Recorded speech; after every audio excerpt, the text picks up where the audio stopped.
Welcome to Real Leaders with Roshini, the podcast with real talk, real questions, real insight, and we hope real inspiration for real. We're here at Capitol Grill in downtown Minneapolis. My guest today is Alyza Bohbot. She is CEO of City Girl and Alyzas Coffee Roasters. She is a woman who is really changing the world. Alyza, thanks for being with me. Thank you so much for having me. All right, so you became a CEO at a relatively young age, took over the family business. That's got to have some pressure attached to it.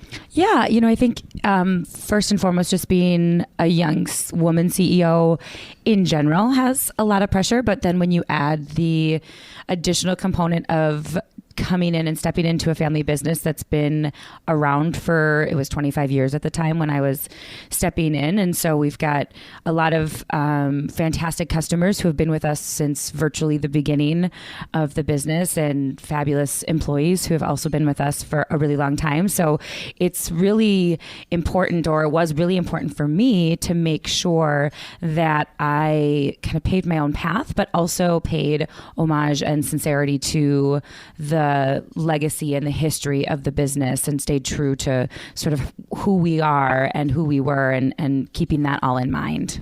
Now, your father and mother started the company. Your father, kind of a formidable character, but Yes. He sounds like he was such a great fan of yours. And continues to be. Yes. Yeah, I am very blessed. Our family, it's just my parents and me. And so just by that nature, it makes us a really close family. And they've always been unbelievably supportive. I'm so blessed. I mean, for my entire life, they were just always encouraging me to follow my dreams and follow my passion, whether that meant music or whether that meant, school counseling or retail, and if that never meant coming back into the business, they were supportive of that as well. So really just a wonderful person, both my mom and my dad. You got degrees really in retail and social work, hadn't really planned to come into the family business. So what was the draw of the coffee? Yeah, in fact, it was quite the opposite. My entire life, I was very certain that I was not going to come back into the business. People would ask me that and I would sort of say, no.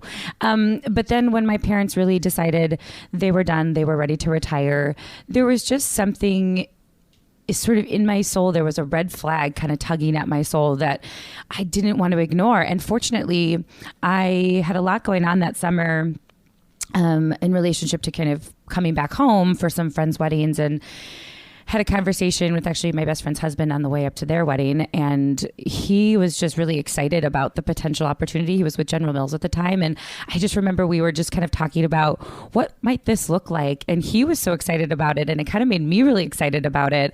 And the thought of being able to come back and take the business and turn it into my own and create something was an idea I hadn't really thought about. And so that really drew me back into the business. And then when I came back in 2013, I very quickly realized, I actually am very passionate about coffee.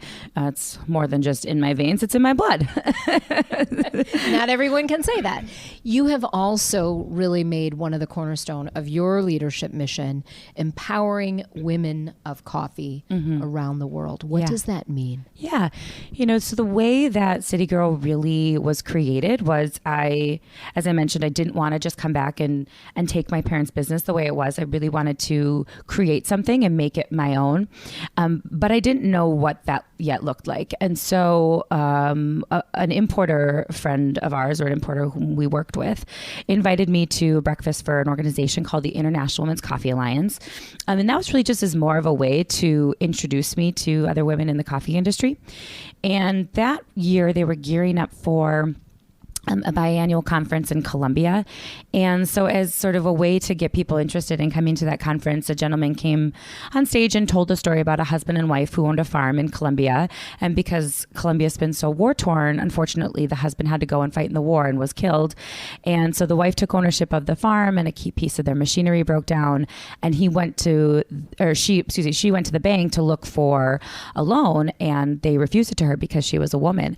And it was so surprising to me that I had more or less lived my entire life in and around the coffee industry, and yet I had no idea this inequity existed. And so that's really when I was sort of drawn to this idea that there is an opportunity to not only create a product that feels representative of me and my style and my generation, but also really bring awareness to this inequity. Because when I started to dig more deeply into what this issue looks like, you realize that the majority of a workforce on a farm is female, and yet they rarely have access to education and financing and resources.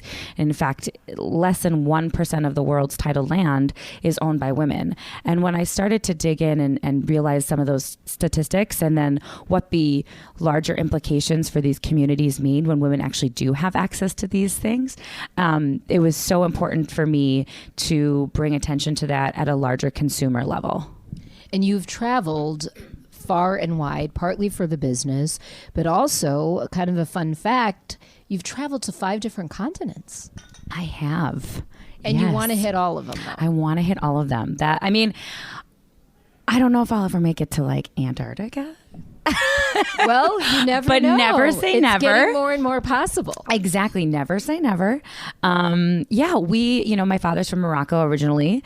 And he's one of 5 siblings. And so his family still lives over in Europe. So I've got relatives in Spain and France. I've got a cousin who lives in Shanghai. I've got a cousin who lives in Sweden. So we are a very international family. And I always remember growing up, all my friends had cabins. We're in Minnesota, and I was always so jealous. And my mom's like, "Well, I'm sorry that you just have to go to Spain to visit your family." And I would say, "Why can't we have a cabin?" She's like, I think I was in 5th grade, and one of my cousins who lived in Paris was getting married over New Year's. And my mom tells the story. She said, "I just remember we were in the metro, in the subway in Paris. It's New Year's Eve. You're in Paris, and here you are just sort of throwing a fit that you're missing the house party or whatever that your friends were going to." And she's like, I think we've done something terribly wrong. Alyza, it sounds like you've come a long way. Yes, I have. Now I look back and I'm like, wow, I am so appreciative for all of those opportunities. I will never take that for granted ever again. So you're an only child, and now you're bringing someone else into the family. Fall of 2019, mm-hmm. You're getting married. I am. This guy has got to be pretty great because he's taking on a CEO.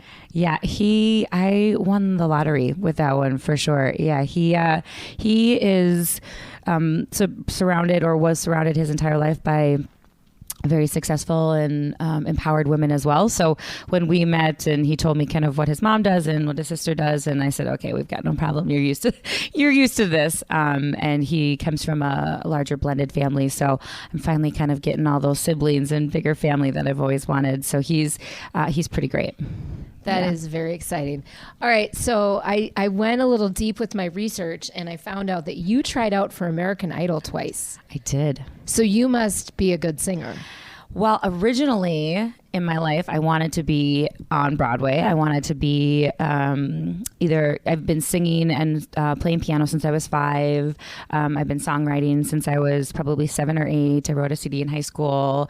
I was kind of classically trained in opera and, vocal. And so I was intending on applying for vocal jazz and or musical theater for college, but I got vocal nodules my senior year in high school. And so that sort of sent my dreams kind of crashing down. And so when I was in college and, American Idol was still around, and they were coming to Minneapolis, it was my sophomore year, I think, in college, and they were coming to Minneapolis, and I had a handful of friends who were going to the U at the time. And so I thought, well, why not? I'll just fly home and I'll stay with them at their apartments or whatever. And what do I have to lose? And then I tried out that. Obviously didn't pan out. And what song did you sing? So I sang an original on that audition. And what I realized after, because I thought, that would sort of set me apart and it would kind of be memorable. But what I realized was that if you sing an original, they can't really tell what genre of an artist that you're going to be. And so they kind of need to be able to kind of put you in a bucket. So after we graduated, they were coming to New Jersey, and one of my best girlfriends from college, her family lived in New Jersey. So I, again, drove up from Boston and stayed with them at their house and drove out to the arena outside of New Jersey. And I sang a country song. So I kind of put on my little white dress and my cowboy boots, and I went for the country look. And I thought for a minute maybe that I'd get past the producer round on that one, but it didn't pan out either, so it's okay. Yeah, things have turned out pretty okay for you. Things are fine. What has the American Idol experience taught you that you have applied to other parts of your life? Oh, that's a good question. No one has ever asked me that before. I think it was so. People are like, what does that experience look like? And I'm like, it's nothing like it looks like on TV, right? So your place in line, quote unquote, your place in line is a seat ticket in this huge arena. And when you come into the arena on the floor, they have like 12 tables set up, and there are 2 producers and 2 producing assistants at each table.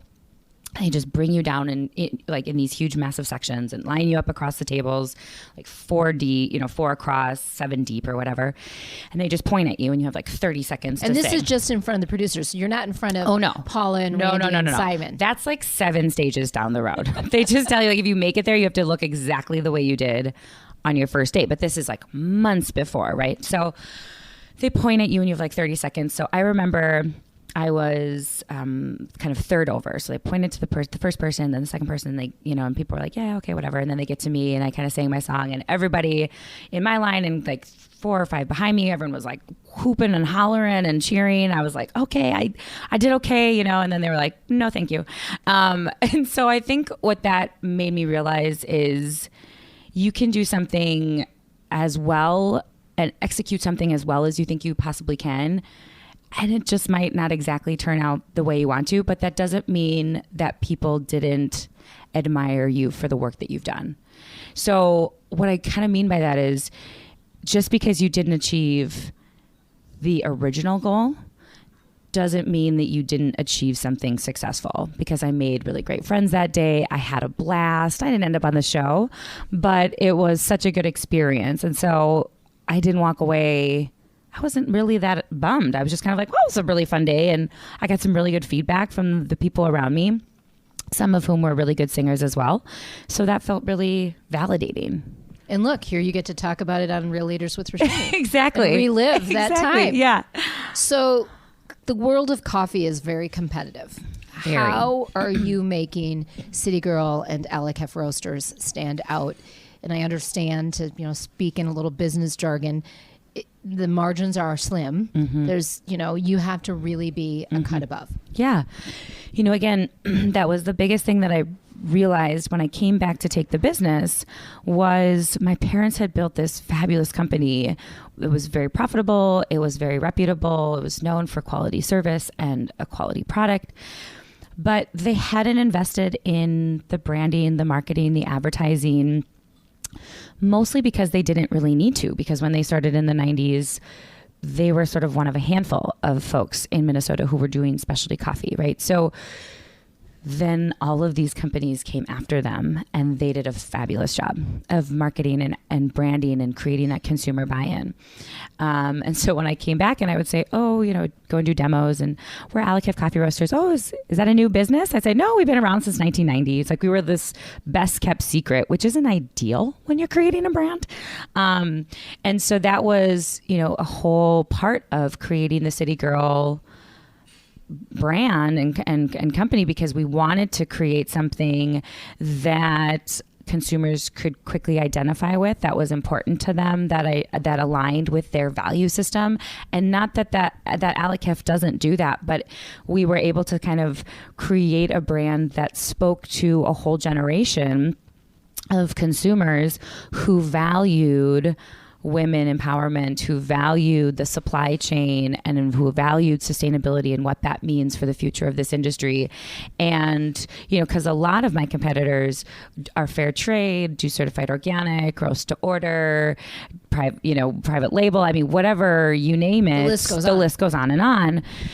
And we were doing all those things too, but it's like, well, so what? So everybody's doing those now. So how are you different? What's your why? I kind of always come from that place of why should somebody care about this? Why would a consumer, be invested in this brand?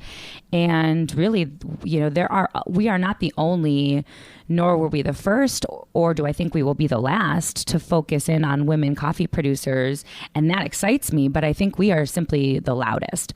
We're out there saying, this is who we are. We're unapologetic about focusing on these women.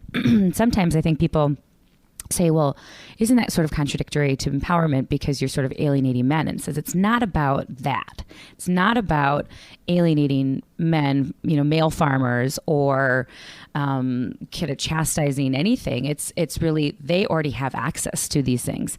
So if we can focus on the female portion of our industry and also get them access. It's not about taking away access from someone else, right? If we can focus on that piece, then our coffee industry in general is going to be so much better off. And so I think that is the difference between us and some of the others, where we are really just solely invested in that piece. And there's something to be said about drinking that cup of coffee and knowing we as consumers are helping to lift a family, an entire community by buying your coffee. Right.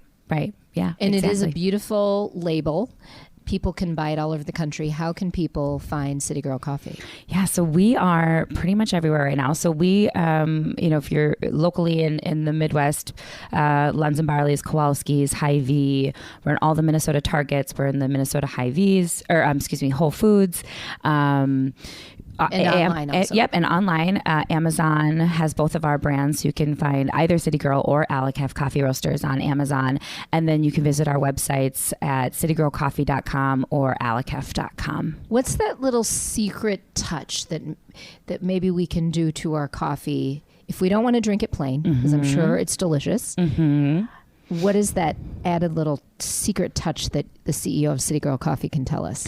So I really like adding cinnamon to my coffee. Oh. Just a little bit of cinnamon gives it just kind of this little kick. So sometimes, especially if I'm drinking iced coffee in the summer, I'll add either coconut milk or unsweetened almond milk and just a little bit of cinnamon. Shake it up. Sounds great. It's pretty delicious. All right, let's talk about a different kind of drink. We're here at Capitol Grill in downtown Minneapolis. No stranger to cocktails and wines. If you were a cocktail or a spirit or a wine, what would Alyza Bohbot be? A blended strawberry margarita. Every time. Topped off with a little Prosecco. That's the kicker. Wow. And why that? I've not heard that ever before. That's pretty much what I drink all summer long. I don't know, it's refreshing, it's smooth. And it's pink. And it's pink, of course. Matches the brand.